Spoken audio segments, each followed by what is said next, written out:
I'm Jeremy Greer. And I'm Gary Butterfield. And this is Days of Future Cast, the podcast that pits the Avengers versus the X-Men, or in this case, just Namor. It's just Avengers versus Namor. We're back into the main round, the main book of AVX. We're on issue number 8, or round 8, as the cover calls it.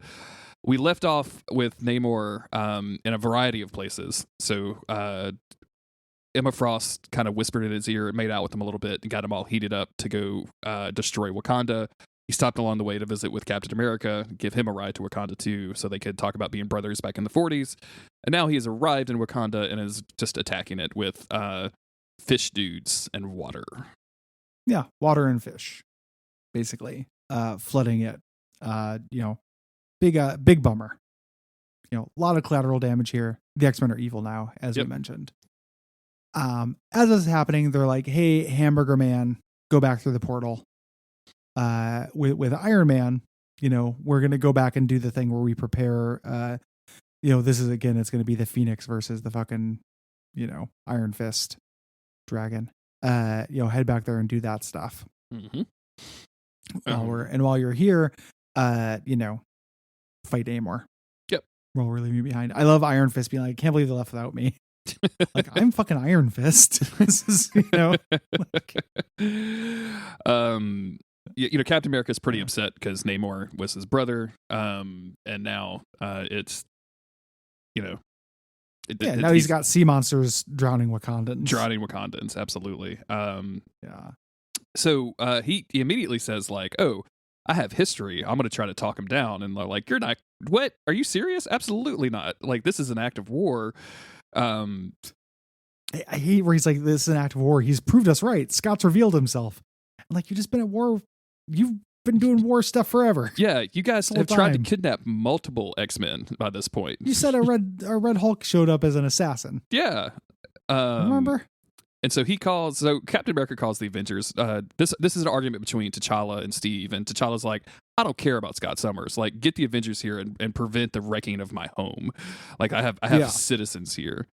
And then we switch over to the city of Kunlun, where Wolverine and Hope have showed up. Wolverine calls this the city where Kung Fu was born. The last time we saw Hope, I thought that she was hanging out with Spider-Man. The timeline very confusing. Yeah.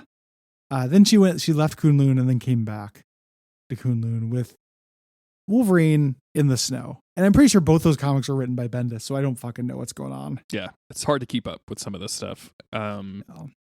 So right after they get there, Iron Man pulls Hamburger Guy. I forget, why are we calling him Hamburger Guy? Because he's got a little tiny hamburger on his chest. Oh, okay. A drawing that makes of a sense. hamburger, Burger okay. Time. Okay, that makes, if you draw... The guy's constantly saying, "I'm not Hamburger Man." He's like, "Well, why do you have a fucking Big Mac on your chest, dog?" Yeah. What's up with that? It looks like a sign, like, let's say instead of a men's room and a ladies' room, there was a men's room, a ladies' room, and a hamburger room. Exactly. Yeah. It looks like the restroom sign for a hamburger. So they're in Kunlun and the portal is closed, and we switch back to the fight in Wakanda, where of course Captain America is challenging Namor.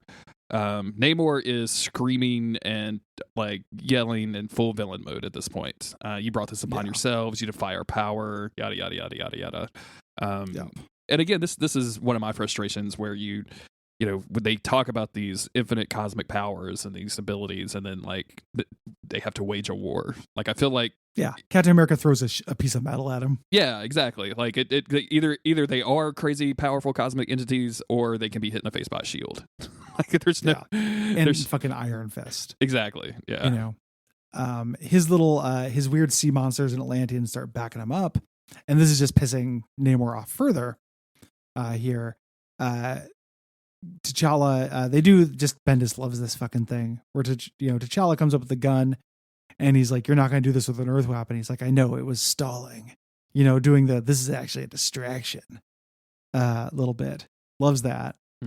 He distracted him for all the Avengers to show up and fight him. Before we check out T'Challa's like combat cleats. in that on that page. Oh yeah, this is pretty intense. Those are hardcore, man. Please do not walk on my lawn with that. Like I've spent some money on my lawn, T'Challa, and you will ruin it. You will aerate it to the point where the grass will die. Yeah, he aerates the entirety of Wakanda. It's one of the actual lesser duties of the Black Panther. But nonetheless important. Yeah, is to walk the length of Wakanda to aerate the soil with his combat cleats. So yeah, it was all a distraction for the Avengers to show up, and then we get like a full complement of the Avengers. We haven't seen this many Avengers in one place in a while. We have Vision, Beast, who's back on the team. I don't know if we've missed that side issue or if that's to come. Spider-Man, Daredevil, Red Hulk, Thor, Falcon, The Thing, which we just saw The Thing get captured. So again, we were all over the place in the timeline. Doctor Strange and Valkyrie and Quicksilver. And they all punch Namor, knock him down at this point. As he's down, Red Hulk grabs him, and I obviously love this. He's like, you do not touch me, and breaks the Red Hulk's arm backwards. Love that. Gives him a compound fracture. That's incredible. That's awesome. Just keep going. Like let's just do this for a while. Yeah, do his leg next. Yeah, like I'd like to see his neck. Just keep hurting the Red Hulk. Where is that AVX versus issue? Because that's what I want to see. Everyone versus Red Hulk. Namor is yelling, "You do not dishonor me. I am Homo Superior. I am your king." And this is, this is the Phoenix Force finally breaking bad. Like this is them. Yeah. This is Namor losing control, and of course it's got to be Namor to do it because he is out of all of the five probably the most not unstable, but the most like full of himself as far as hot-headed. Exactly. Yeah. He says he was chosen. Who were you to defy us? And then here comes Thor with the giant hammer. And we skip over to Utopia. Yep. They're watching this on a view screen, basically. And Scott's like, "What do you know about this, Emma?" He knows something's going on there. And she's like, "I know that you were a fool if you thought you could control, or Namor wasn't going to do what he wants to do." Mm-hmm. And they're heading over there. Like I get the sense that Scott's trying to shut this down, that this is too far. Yes. I think he's going to get further corrupted, but that's what I think he's going to do. The other people who are on the team are more amicable to this. We go back to the fight, Thor versus, what's his head versus Namor. Until Captain America's like, Wanda, come in. And Wanda zaps him. And earlier, as Iron Man was leaving through the portal to the home of Kung Fu, he had told Captain America, "Use our secret weapon. Now is the time to use it." Of course, Wanda is the person. The secret weapon that we've been talking about and dancing around and using for the last several issues. Mm-hmm. So, yeah. This knocks him down, and then Thing kicks him in the face. And this knocked him down. And when the rest of the X-Men or the Phoenix 5 show up, Namor's Phoenix Force goes into them. Uh-oh. So if one of them is beat up enough, he loses the Phoenix Force and it comes back to the other ones, making them more powerful. It's a finite amount of power. I love Captain America is just, come on. Like we finally, we did something right and this happens. Like, Jesus Christ, guys, like, please. And we see the Phoenix 5 all get like mixed up. Like they're all like they're absorbing this power, but they're all just like stumbling around in the air. And then Captain America activates like a portal, and then they jet. So the Avengers leave. Yeah. Then while they're talking about what they're gonna do, Charles Xavier goes. Now this directly contradicts the last time Charles Xavier was here in a Bendis comic that he wrote, where Charles Xavier is like, "I can't go against my son. Don't call me again." So something changed again off screen, off camera, or not. Like maybe this is after that. Who knows? Yeah, it's really difficult to find out. But yeah, Xavier shows up. How dare you, Scott Summers? Demands that they stop now. And Scott's pretty calm about this, and is like, "Hey, this is not your Carl." Excuse me. This is not your Carl. Jesus Christ. It's not your Carl. It's not your Carl. It's not your call. Charles. Thank you. And I like this argument, but I mean, at the same time, it feels pretty basic. Like where it's just hey, I love you. Don't make me do this. He's like, if you love me, you'll side with me. Like, it feels a little overwrought for a basic, will you, won't you kind of thing. The art's good, right? There's cool. He's drawn in like sketch, like pencil sketch, Adam Kubert style, like pencil sketch in the background. Here we don't get a resolution about this argument because we cut over to the Avengers all having teleported to Kunlun.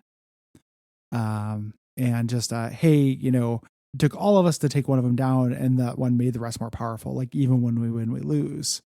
And they're like, okay, well, we got a plan here. What's the plan, Cap? Is there a plan? Cap doesn't have a plan. Yeah, is the implication here. It took a lot of my strength not just to keep reading and just finish out the main series. It's a huge cliffhanger. I mean, not even a cliffhanger, but it's just I just want to know what's going to happen. Like, how is all of this stuff going to tie together? So I'm with you. That's one of the reasons, because we're recording this a little ahead. And I don't even care about us getting ahead in episodes. I just wanted to read more of the series. So, I like this issue a whole lot. I mean, I feel like this is the point where the X-Men finally did something wrong, and I kind of feel like it wasn't all of the X-Men. It was literally just Namor, and with a little bit Emma Frost, but Emma Frost's going to mix some shit up. Like, she's going to do that no matter what. And Emma Frost being the one to kind of tip him into that is interesting. Again, I mentioned it last time, being a stand for Scott here. This is the worst possible Phoenix 5 of two former villains, a demoness and then another demon. Mm-hmm. Just like, this is not a good group of X-Men to have his back. What do you think the 5 optimal X-Men to inherit the Phoenix Force is? Like Storm. Storm. I almost think Wolverine, dude. Like, I really do. Like, I think that he wouldn't take it. That's his whole. Oh yeah, thing. That's true. Mm-hmm. But Wolverine's a good guy. I think Cyclops also has the best. Yep, agreed. Good intentions. If he was tempered by better people, like Storm, Beast. Definitely Gambit. I mean, he wouldn't really be concerned with this like earthly stuff. He'd just be like, Gambit won't fuck country now. Oh yeah, Gambit would dissolve every herpy condom in the world, every herpy in the nation, dude. He would get rid of every herpy in the nation. Yeah, Gambit cured the human papillomavirus with the power of the Phoenix. No more sores on lip share. Lips no clean. more breakout up above or below. Herplex complex G for gone. Phoenix no be wearing the condom. It no feel good to the Phoenix. It make him numb. Maybe Gambit takes up 2 slots in that case. This team that you've created. A non-Cyberrock Colossus would have been great. Yeah. Mm-hmm. And he's a good one. Kitty Pryde, probably. She's one of the most idealistic X-Men out there. I think obviously Jean Grey, if there wasn't history and stuff. I mean, I don't know, dude. She's had the Phoenix Force before, and she did a terrible job. What are you talking about? Yeah, she didn't do great with it. She's 0-1. But maybe 1/5 of the Phoenix Force. I don't know. She could handle. Sorry, you had your shot, girl. Yeah. Back to the Magneto leagues with you. You get to hang out with Magneto and Psylocke from now on. Oh shit! But I'm curious as to what happens. This crossover, I think there's joy to be had. It's too long, and it's sloppy in some ways. Yeah, that are frustrating. But and again, some of this, I think we have talked about, like, some of this is our fault, because there's no. I'm sure there's some diehards out there, but like, if you were reading this for maximum enjoyment, you just would not read, a lot of these side pieces. Like, you don't need to. You shouldn't. Like, they don't tie in all super interesting ways. And if you were just reading the 12 main books, like, you'd be done with this in 3 hours and go, oh yeah, that was pretty good. Yeah. Yep.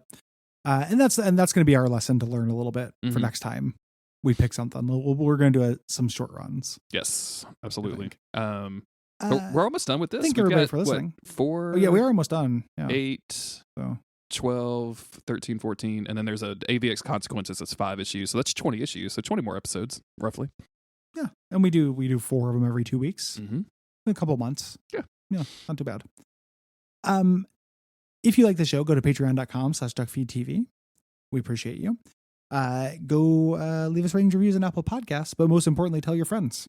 Yes. Do all that stuff. Listen to the podcast. Boost up the stats. Yep. Have multiple apps on your phone downloading the same podcast. That helps. Sure. Get a server farm. Yeah. Fuck crypto. Mine Days of Future Cast. That's what I'm talking about.